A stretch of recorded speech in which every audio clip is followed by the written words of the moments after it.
hour on VTV News. Prime Minister urges completion of key Mekong Delta transport projects. Public supports commune-level administrative unit merger.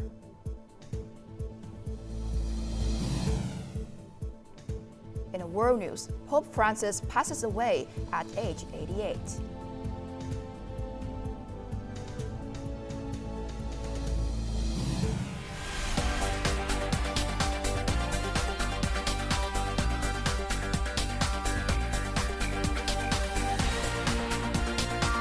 Broadcasting from Hanoi, the capital of Vietnam. VTV News starts right now. Good morning. It is now 8 a.m. local time in Hanoi, and you're watching VTV News. I'm Phie with the latest updates. Now, Party General Secretary Tô Lâm met with revolutionary veterans, meritorious individuals, and policy beneficiary families on Monday morning to commemorate the 50th anniversary of the liberation of the South and national reunification. At the gathering, the party chief expressed profound gratitude and commended the resilience and sacrifices of revolutionary veterans, former soldiers, youth volunteers, and self-defense militias whose contributions were instrumental in achieving national reunification. The party general secretary also paid tribute to fallen heroes, heroic mothers, armed forces, and generations who transformed their sacrifices into victory. He urged veterans and those with meritorious service records to continue their contributions to the party, people, and nation. Party General Secretary Tô Lâm also met with senior military commanders, heroes of the People's Armed Forces, intelligence officers, Saigon commandos, guerrilla forces, former youth volunteers, and frontline workers who directly joined Ho Chi Minh City campaign. During the meeting, the party chief emphasized that they represent noble symbols of revolutionary heroism, embodying a heroic nation of a heroic nation. Party General Secretary Tô Lâm emphasized that the historic victory for the liberation of the South and national reunification was built on a series of hard-fought battles. Today's and future generations will always cherish, feel grateful for, and take pride in the nation's achievements. This was made possible by the dedication of generals, heroes of the People's Armed Forces, Army and Police, soldiers, youth volunteers, and especially the great sacrifices of soldiers and people from all walks of life who contributed to the historic Ho Chi Minh campaign and the country's development. Party General Secretary Tô Lâm emphasized that maintaining peace, stability, security, and order is a strategic priority today. The task of strengthening national defense and security must never be neglected. The People's Army and Police must be nurtured to improve their capabilities. They must be the people's reliable support, a true fighting force, a working force, and a productive labor force. These forces must be built with a revolutionary spirit, strict discipline, elite quality, gradual modernization, and strong political grounding. It is essential to have appropriate countermeasures and timely, effective responses to all situations to preserve independence and ensure a peaceful, stable environment for national development. The party chief affirmed that the country will continue to inherit and uphold the traditions of previous generations and pursue new achievements in the future. Now moving on to other news. Prime Minister Phạm Minh Chính and the National Assembly delegation from Cần Thơ City met with representatives from local businesses, business associations, and entrepreneurs on Monday ahead of the 9th National Assembly session. While praising this year's socio-economic achievements, the attendees raised concerns about credit access, preferential loans, and policies related to industrial parks and social housing development. In response, Prime Minister Phạm Minh Chính encouraged businesses and entrepreneurs to continue embracing the bold, rapid approach of the historic Ho Chi Minh campaign to drive business and national development. Regarding the U.S. tariff issue, the Prime Minister assured that the government is implementing proactive measures based on balanced interests and risk sharing. The government is also working on measures to improve access to capital and will present policies for social housing development at the upcoming National Assembly session. Now, after inspecting the progress of the Cần Thơ-Cà Mau Expressway, Prime Minister Phie on Monday in Cần Thơ City chaired a meeting with party committee secretaries and chairs of the provinces and cities from the Southeast and Mekong Delta regions to discuss key transport projects in southern Vietnam. More to follow. Prime Minister Phie praised the efforts of ministries, sectors and localities in implementing transport infrastructure projects in the Mekong Delta. To maintain progress and quality, he directed the Ministry of Construction to complete guidance next week on applying science and technology to shorten loading and construction times. The Prime Minister also instructed the Ministry of Agriculture and Environment to urgently issue guidelines for relocating excess sand to other projects and transferring inactive quarries for further use. He confirmed that the Ministry of Finance and relevant agencies would ensure sufficient capital allocation. Finally, he emphasized several key lessons learned thus far.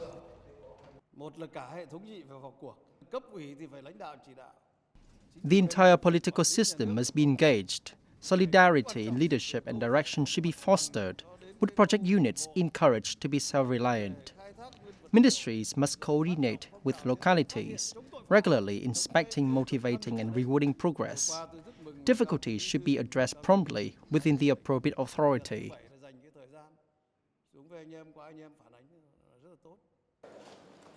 The Prime Minister outlined key infrastructure goals, including the completion of 600 kilometers of expressways by the end of this term and at least 1,300 kilometers by 2030. Additionally, Phu Quoc, Cà Mau and Rạch Giá airports will be expanded, with localities urged to carry out site clearance urgently. Specific tasks for major port projects like Cái Cui, Trần Đề and Hòn Khoai were also assigned. For waterways, provinces were required to review and manage projects within their authority. Regarding railways, the Ho Chi Minh City-Cần Thơ Expressway is set for completion by 2027 and the Cần Thơ-Cà Mau route by 2028. The Prime Minister also stated that follow-up working sessions will be held to address issues like subsidence, landslides, drought, salinity, human resource training and healthcare development in the Mekong Delta. National Assembly Chairman Trần Thanh Mẫn hosted a reception in Hanoi on Monday for Vice President of Lao National Assembly Suvan Lumbunmi, who is on a working visit to Vietnam. Vietnam's National Assembly Chairman praised Laos' efforts to streamline its administrative system and proposed stronger coordination to supervise the implementation of high-level agreements. He also called for greater experience sharing, joint surveys, and enhanced cooperation between border communities and localities. Vice President Luong Bun-mi affirmed his commitment to close coordination with Vietnam, particularly in overseeing investment projects.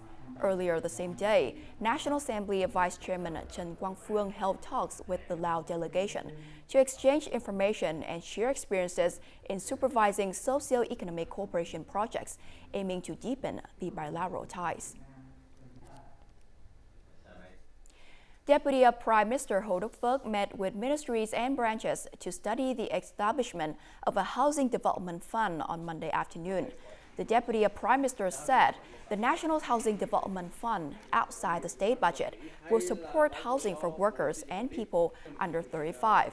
Its sources are also obtained from voluntary investor contributions, revenue from the 20% land fund for social housing construction and commercial housing projects, and other legal sources. The fund is centrally managed by the Ministry of Construction and locally by provincial authorities. Some provinces and cities have completed gauging voters' opinions on the plan to reorganize commune-level administrative units.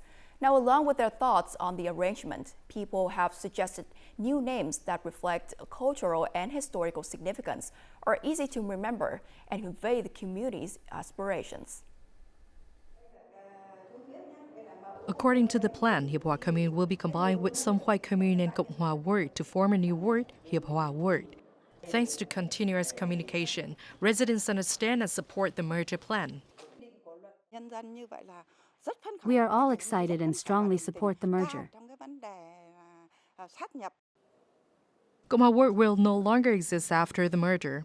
Liu's family has deep roots in this area, with generations born here. While there were concerns before the change, he believes that losing a name should not hinder development. This ward's current name will change and become part of history. However, I believe all of us will embrace the change for societal development. People trust the party's leadership, especially the merger policy for development.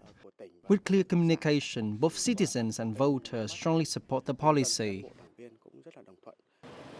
Quang Ninh Province plans to reduce the number of communes and wards from 171 to 51. Effectively testing public opinion will be the key to finalizing and submitting the plan to the authorities. If people have questions or concerns during the consultation, authorities must promptly gather, explain, and discuss them to reach the highest consensus. The goal of collating opinions is to build consensus on merging administrative units, ensuring long-term impact through public support.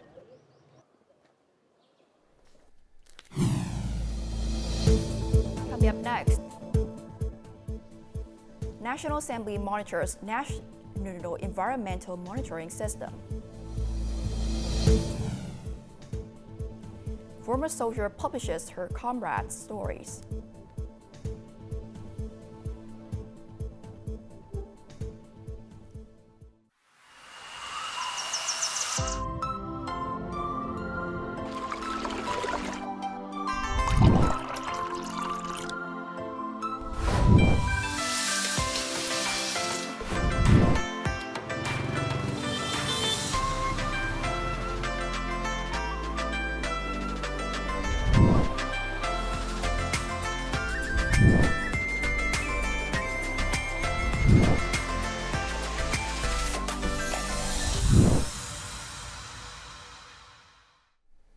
Welcome back to VTV News.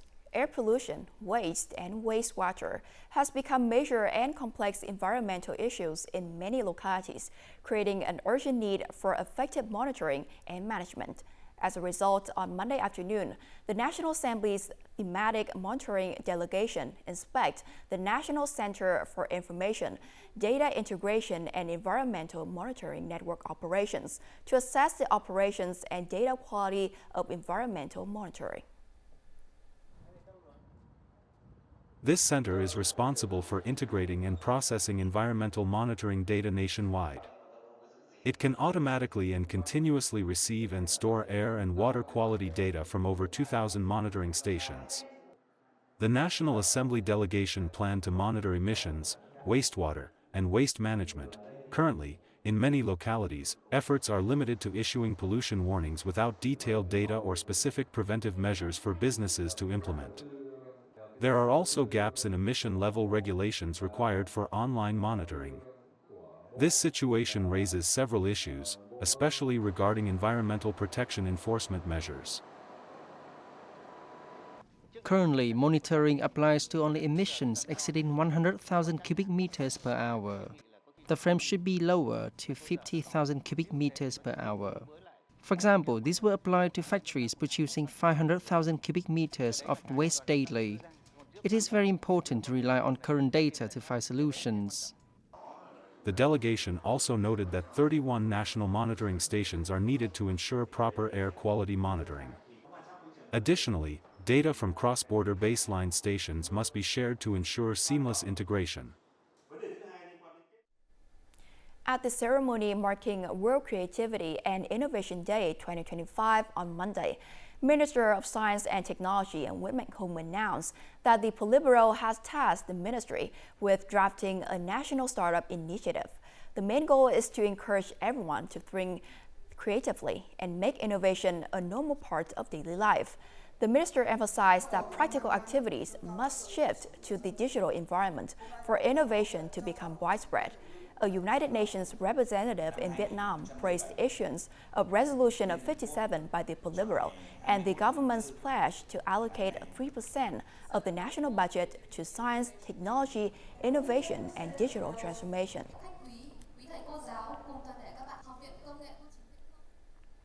The U.S. has temporarily suspended its high reciprocal tariffs, implementing instead a 10% tariff for the next 90 days. This period provides Vietnamese businesses an opportunity to develop long-term strategies to maintain their position in this crucial market. Following the announcement of the temporary suspension of reciprocal tariffs, this enterprise secured a major order of 500 tons of express frozen durian for U.S. export. This development also creates opportunities for the enterprise to offer additional products, including frozen mushrooms, frozen sugarcane juice, and frozen corn, taking advantage of their seasonal agricultural products that have established strong positions in the U.S. market. Many enterprises swiftly fulfilled their orders. By reducing our profit margins, we ensure our products remain affordable. Our U.S. partners support this approach of keeping Vietnamese agricultural products reasonably priced. U.S. buyers are currently negotiating prices and reviewing quality standards with global partners. This presents an opportunity for Vietnamese businesses to develop premium processed products and establish distinct brands in the market. Vietnamese businesses should focus on improving product quality and building strong brands, as American consumers prioritize quality and brand reputation over price. Experts suggest that Vietnamese enterprises could reduce costs and prices by leveraging the U.S. supply chain, creating new export opportunities to the American market. Now, those in Hanoi this week can enjoy free screening at Ngọc Hạnh Cinema, Ba Đình District as part of Vietnam's Film Days, featuring documentaries on the liberation of the South and national reunification. The screenings not only promote films about resistance period, such as The Winning Spring, Saigon Special Forces, and The Wild Fields, but also affirm the values and revolutionary achievements of the nation. In Ho Chi Minh City, you can visit Bạch Đằng Wharf to sightsee and capture moments that can only be seen on the special April the 30th holiday. From the field guns you have only heard about or seen in books, to the red color of the fluttering national flag, images of the national spirit seem to light up the city's heart.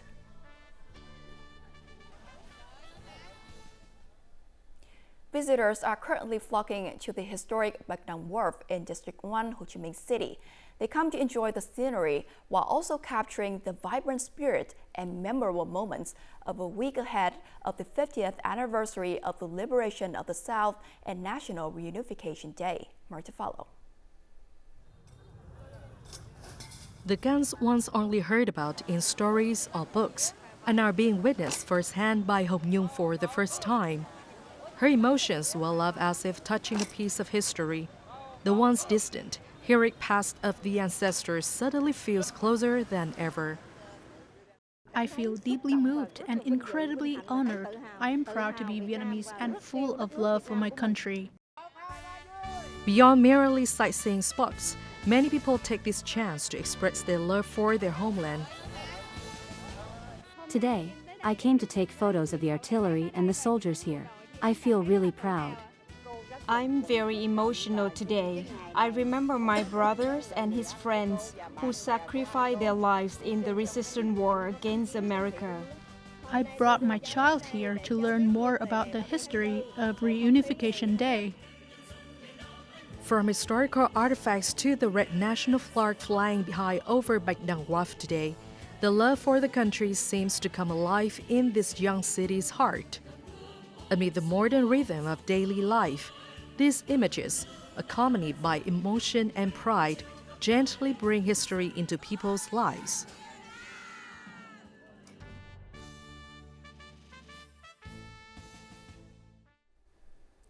For today's generation to enjoy peace, generations of forefathers have to shed their blood for the nation's independence and freedom, including soldiers who once operated in the student movements of Saigon Gia Đình. They faced countless near-death experiences under the brutal torture of the enemy, yet never wavered for even a second. Now, Tư Liêm, one of the former soldiers, remains devoted to bridging the present with history through the pages of books written in honor of her fallen comrades.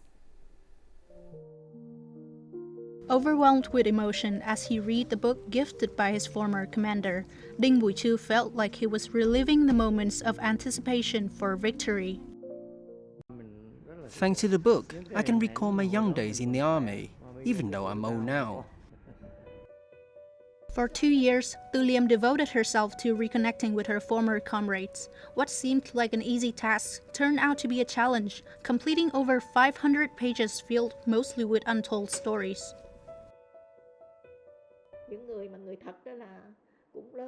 The people in the book are now old and their memory has faded. They are no longer as sharp as they once were. I needed to preserve their story as a gesture to those who have endured so much.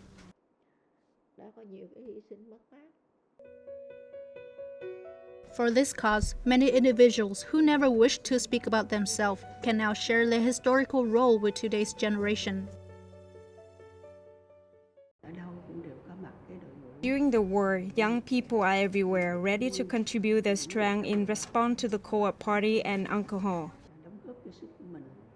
For the soldiers who have lived through the war, their stories are always filled with emotion, serving as a reminder for today's generation to take pride in the country's heroic traditions.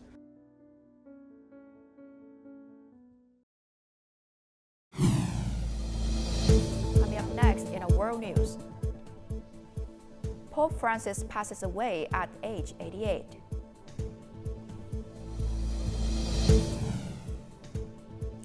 And China responds to U.S. sanctions.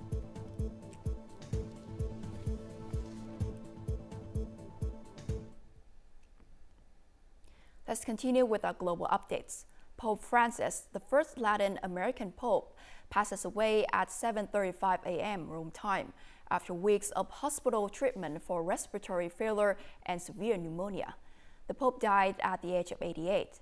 A day before he died, he briefly appeared on Easter Sunday to bless the thousands of people in St. Peter's Square. Now, during his 12 years as Pope, he became a symbol of simplicity, compassion, and a voice for the poor, migrants, social justice, and the environment. However, Pope Francis' health deteriorated in the last year of his life. Pope Francis' funeral is scheduled to be held in St. Peter's Square. Pope Francis chose the Basilica of Santa Maria Maggiore as his final resting place rather than the crypt under the St. Peter's Basilica.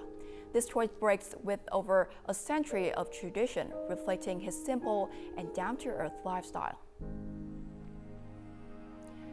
China has imposed sanctions on some U.S. Congress members, government officials, and heads of non-governmental organizations for their investment in Hong Kong, China-related issues, according to the Chinese Ministry of Foreign Affairs. The move was in response to the U.S. sanctions on 6 Chinese officials and the Hong Kong Special Administrative Region last month. Chinese Foreign Ministry spokesman Guo Xiankun said China strongly condemns the acts. He also stressed that any erroneous U.S. practice on Hong Kong's related issues would be met with China's resolute response and reciprocal countermeasures. South Korea has found increased attempts to disguise foreign products as Korean exports to avoid high taxes when exporting to the U.S. This behavior mainly takes advantages of the tariff incentives that Korean goods enjoys in the U.S. market. The Korean Customs Service said it found $21 million worth of violations related to country of origin in the first quarter. U.S.-bound shipments account for 97% of the total. Meanwhile, last year, the total value of violating goods amounted to $24.5 million, of which 62% were U.S.-bound shipments. South Korean authorities have conducted the latest investigation preemptively to prevent illegal exports. Bamboo is being hailed as the perfect solution for Kenya's battle against climate change and land degradation. Kenya's government is on a mission to combat the negative effects of climate change, improve livelihoods, and restore degraded landscapes. One of its efforts is urging its people to plant at least 50 trees on farms in degraded landscapes and cities. Often mistaken for a tree, bamboo, a fast-growing grass, is embraced for its ability to sequester greater amounts of carbon. Kenya has set an ambitious goal of increasing its tree cover from 12.13% to 30% by 2032. Studies have shown that bamboo is able to sequester 30% more carbon dioxide from the air than broad-leaved tree species. And this is helping the country that if we continue to plant more bamboo, then it will help us combat even our carbon footprint so that it sequesters much more in the country. Indigenous tree species grow at a much slower rate, 10 times less than bamboo. Bamboo can grow to a height of 100 feet within 3 years and matures for harvesting after 5 years. A single bamboo produces multiple culms after planting. It has a very beautiful and very wide root system that helps to hold the soil, to trap the soil that is coming in the water, but also to clean out the chemicals that are in the water. For a group of women from a non-governmental organization, bamboo also offers an alternative source of income. Nothing goes to waste when it comes to bamboo. You can conserve, you can use it for food, fodder for animals, you can use it for economic empowerment with the products we make. So it is a holistic plant that really takes care of environment and economic empowerment. Given its environmental benefits, experts say bamboo is good for restoring Kenya's forest cover and reducing its carbon footprint. And as usual, we'll continue with the weather forecast.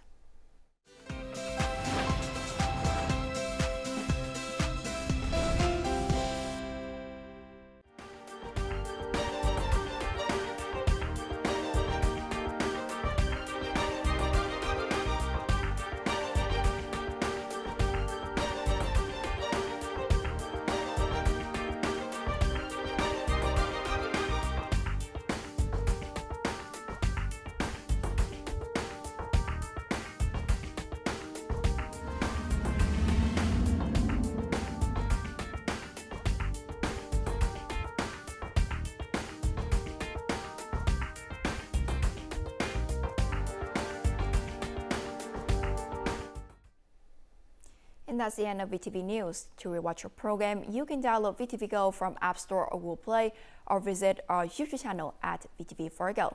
Thanks for watching, and we'll see you again at 3 p.m. local time.